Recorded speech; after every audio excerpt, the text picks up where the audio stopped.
अस्सलाम वालेकुम, आप देख रहे हैं मुबशर लुकमान यूट्यूब चैनल। मेरा नाम मुबशर लुकमान है और अब जैसी मैं ये वीडियो इस वक्त रिकॉर्ड कर रहा हूँ, तकरीबन 2 या 3 घंटे के बाद, 4 घंटे के बाद चलेगी, एडिट वगैरह होने के बाद। तो अभी की सूरत हाल ये है कि इस वक्त LOC हॉट है। हिंदुस्तान जो है पाकिस्तानी पोस्ट के ऊपर अनप्रोवोक फायरिंग कर रहा है, मोटर और शेल जो है वो कर रहा है।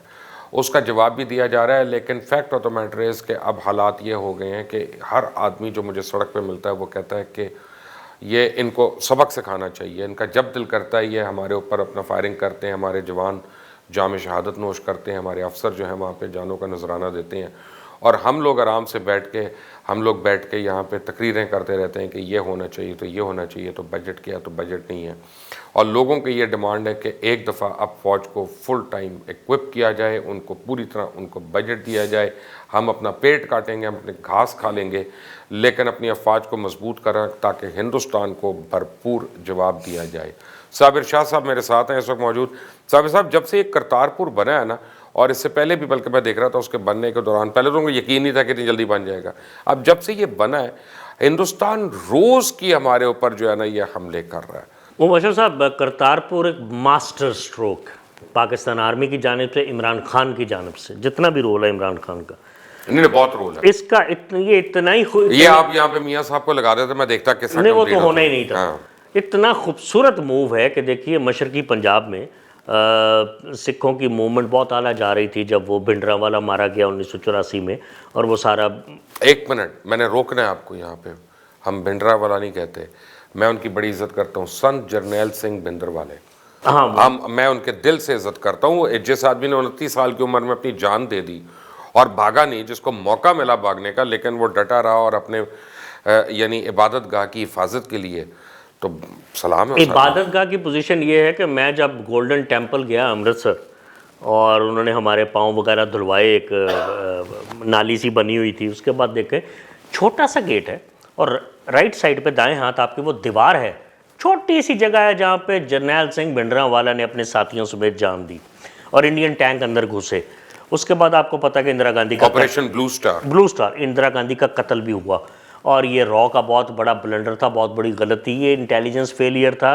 इंदिरा गांधी का जो रॉ का चीफ था काओ, ये उसका इंटेलिजेंस फेलियर था, उसने क्या दिया था, मसला ही कोई नहीं। लेकिन अभी मुझे बताएं कि मैं आपको बताऊं कि पाकिस्तान की अफवाज जो है, मैं अफवाज कह रहा हूँ, मैं सिर्फ आर्मी नहीं कह रहा, उसमें एयरफोर्स भी है, उसमें नेवी भी है, उसमें स्पेशल फोर्सेस भी हैं हमारी।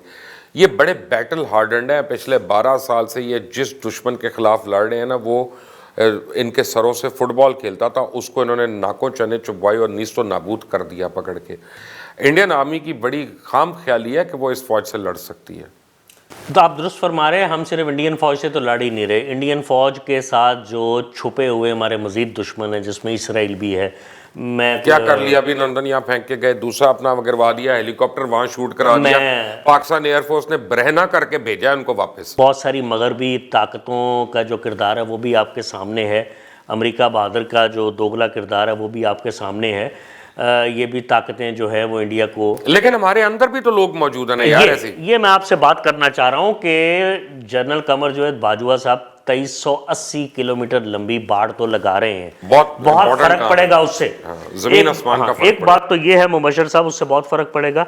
अंदर के गद्दारों के खिलाफ कब वो ऑपरेशन होगा जिसको फिर मंजरे आम पे भी लाया जाएगा। मैं आपको बताऊं कि ये तो, इस पे तो हर पाकिस्तानी की आवाज है कि पाकिस्तान के जो गद्दार है ना, उनको चुन चुन के प्रोसेस। यहाँ जो टोटल इख्तलाफ मेरा कई दफ़ा अफवाज पाकिस्तान से होता है, जनाब पकड़िए और टीवी पे दिखाइए, बात समझ रहे हैं आप मेरी, सिर्फ कुलभूषण यादव नहीं, जो हमारे लोकल कुलभूषण यादव उन्हें भी पकड़ी है। अच्छा, दूसरी बात है, ये बहुत बड़ा काम है बाढ़ वाला, 12 फुट ऊंची है और इसमें, इसको अंग्रेज़ी में बार्ब्ड वायर कहते हैं, जिसमें करंट दौड़ेगा। अब अफवाज पाकिस्तान का पिछले साल का जो बजट है, डिफेंस बजट आप कहते हैं, दिफाई बजट, उन्होंने इस साल कहा कि हमें उतना ही दे दें। उतना कम हुआ। वो इसलिए कम हुआ कि रुपया जो है उसकी कदर गिर गई, डॉलर की कदर बढ़ गई, और वो एक्चुअली 10 से 15% उनका बजट ही कम हो गया। अच्छा, बजट जब कम हुआ तो उसकी बड़ी वजह ये भी थी कि उनको जो बड़ी मसाइल का सामना करना पड़ा कि आर्मी बहुत सारे हथियार बाहर से खरीदती, तो उसकी पेमेंट डॉलर्स में करनी पड़ती है। पहली व्हीकल्स आती हैं, आपके हथियार हैं, आपके मेंटेनेंस है, सब कुछ हैं। फिर एक बिजनेस स्लम्प है मुल्क में, तो वो तमाम इदारे जो फौज भी चलाती है वहाँ भी स्लम्प होगा, और या टर्नओवर कम होगा, या सेल कम होगी, या प्रॉफिट कम होगी।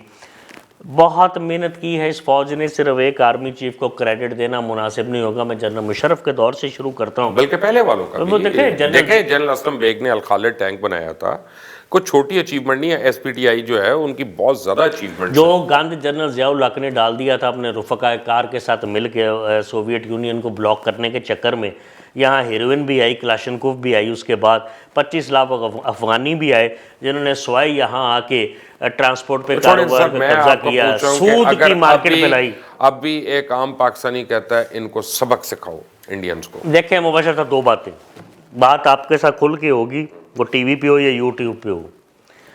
अगर तकरीरों से मसला हल होता हो और तकरीरों से जंग होती हो तो सैयद अताउल्लाह शाह बुखारी पाकिस्तानी ना बनने देते। उनकी तो फॉलोइंग बहुत ज़्यादा थी, वो तो कायद-ए-आज़म के सामने लड़ रहे थे।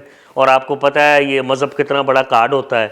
लोग अताउल्लाह बुखारी साहब इतने बड़े मुकर्रर थे, लोग उनकी तकरीर सुनने के लिए अबुल कलाम आज़ाद खिलाफ थे। हाँ जी, वो भी थे, लेकिन अताउल्लाह शाह बुखारी साहब का मुसलमानों के साथ और दिल्ली और उत्तर प्रदेश और राजस्थान में बड़ा इन्फ्लुएंस था।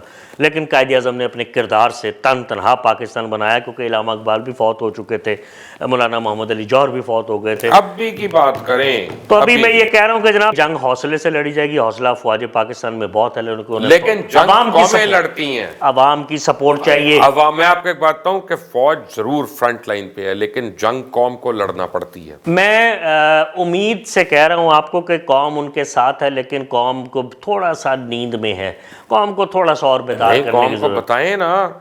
देखिए आप कितने, इमरान खान कितनी मेहनत करें, कौम सो गई थी 2013 से 18 के दरमियान। मियाँ नवाज शरीफ साहब की तो स्टेटमेंट्स ही बहुत कम है, कुलभूषण यादव की गिरफ्तारी के बाद है ही नहीं। फिर वहाँ यहाँ सज्जन जंदाल आ रहा था, यहाँ अजीत दोवल आया बगैर वीज़े के, यहाँ उनके जो 185 लोग आए बगैर वीज़ों के यार। और फिर तेरे तो इंतहाई अफसोसनाक है। सो अकेले इमरान खान अभी भी बलूचिस्तान में इनकर्जन हो रही है। आप देखें शाहरुख खान नेटफ्लिक्स पे सीरीज बना के बलूचिस्तान की अलहदगी की बातें कर रही है, वो हम उस पर प्रोटेस्ट ही नहीं कर रहे। नहीं, हम क्या करें, आपका देखिए ज़राए अबलाग से भी जंगें लड़ी जाती हैं। आप एक बात तो हमें अब यहाँ पे इंग्लिश चैनल्स की भी जरूरत है। बिल्कुल ज़रूरत है उसको, उसके मत ये देखें प्रॉफिट क्या है, इन चीज़ों से प्रॉफिट नहीं देखा करते। आपको बहुत ही आला अंग्रेजी चैनल की ज़रूरत है, जहां बड़े टॉप क्लास एनालिस्ट बैठे, RT के लेवल का हो, अल जजीरा के लेवल उस लेवल का हो। आप बजाय स्टाफ हायर करने के बंदे यहाँ मौजूद हैं, उनके पास एनालिसिस हो, उनके पास उनकी नज़र हो इंटरनेशनल अफेयर्स पे, दुनिया में क्या हो, और उनको सुना जाता हो, या वो अपनी मार्केट बनाए। मतलब ये ना हो कि यहाँ बैठे हुए तो हम रिज खान को ले आए CNN से, तो फ़ायदा नहीं ना होता। एक फॉरेन वॉइस की गेम नहीं बनती। हमारे अंदर local indigenous sons of soil बहुत ज़्यादा तादाद में है, कोई ऐसी बात नहीं है। लेकिन ये रोज़ की इनकर्जन जो है ना, ये अब बहुत हमें ब्लीड कर रही है। देखिए मैं अब यही कह सकता हूँ मुबशर साहब कि जो मुझे महसूस होता है अल्लाह के हुक्म से, अब ये मत समझिए कि मैं अपने मुहिब्बुल वतनी के जज्बे से सरशार होकर ये बात कर रहा हूँ। मुझे नहीं लगता कश्मीर का जो मसला ज़्यादा देर चले। इंशाल्लाह इसको हम हासिल करेंगे, हम ना हासिल करें तो कम से कम कश्मीर आज़ाद होगा। लोगों को समझने की ज़रूरत है, जब कायद-ए-आज़म कहते थे कश्मीर हमारा अटूट अंग है, तो क्यों कहते थे? क्या साबिर साहब आपकी तो बड़ी गहरी नज़र है इंटरनेशनल अफेयर्स पे, मुझे ये बताइएगा, हिंदुस्तान के अंदर इस वक्त बड़ी सेसेशन मूवमेंट्स चल रही हैं, अलहदगी की चल रही हैं। नागालैंड है, उसमें माओइस्ट हैं, उसमें नेक्सलाइट्स हैं, ये मैं सिखों को पीछे लेके जा रहा हूँ, उसमें कश्मीर है, उसमें ये सारे हैं। क्या इन सारों से और बैनुल अक़वामी लोगों की नज़रें हटाने के लिए तो नहीं है हमारे बॉर्डर्स को हट करके रखा हुआ? देखिए वो घबराए हुए हैं, इसमें तो कोई शक नहीं है। और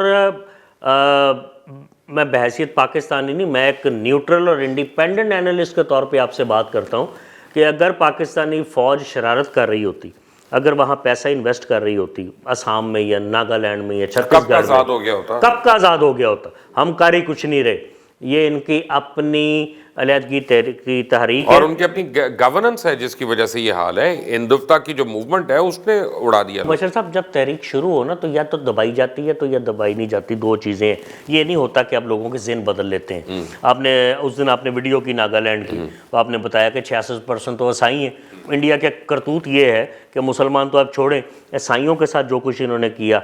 एक प्रीस्ट था मिस्टर ग्रीन, उसके 10 और 12 साल के बच्चे को उसके साथ गाड़ी में जिंदा जला दिया था 4-5 साल पहले। फादर ग्रीन को, ऑस्ट्रेलियन था बेचारा शायद, अच्छा, इन्होंने जो कुछ बुद्धिस्ट के साथ किया, जो कुछ इन्होंने सिखों के साथ किया, जो कुछ ये मुसलमानों के साथ कर रहे हैं, गुजरात के आपको अभी तक फसादात याद होंगे, इन्होंने किस माइनॉरिटी को छोड़ा? ये तो अपने दलित जो शूदर हैं उनको नहीं छोड़ते। वो अगर उनके कानों में भजन की आवाज़ पड़ जाए तो 3000 साल पहले वाला काम करते हैं, उसके कानों में गर्म तेल डाल देते हैं। उसकी जुर्रत नहीं है वो वहाँ से गुजरे जूती लेके जहाँ पे बर्मन बैठे हों।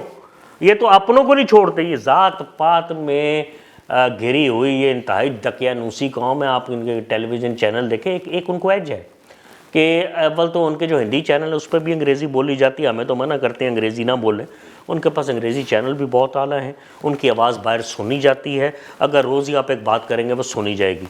पाकिस्तान टेलीविज़न शायद वो डिलीवर नहीं कर पा रहा। आपको प्राइवेट सेक्टर में 1 से 2 चैनल चाहिए, ये वो चैनल होते हैं जिन्हें हुकूमतें सपोर्ट करती होती हैं। लेकिन बहरहाल इस वक्त की सिचुएशन ये है कि पाकिस्तान के LOC जो है वो हॉट हुआ हुआ है और फ़ौज पाकिस्तान हमारे दिफा में।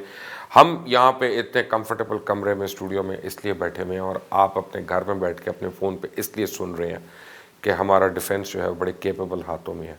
लेकिन ज़रूरत अब इस अमर की है कि पूरी कौम को पता चले कि इसकी बड़ी हैवी कुर्बानी देनी पड़ती है।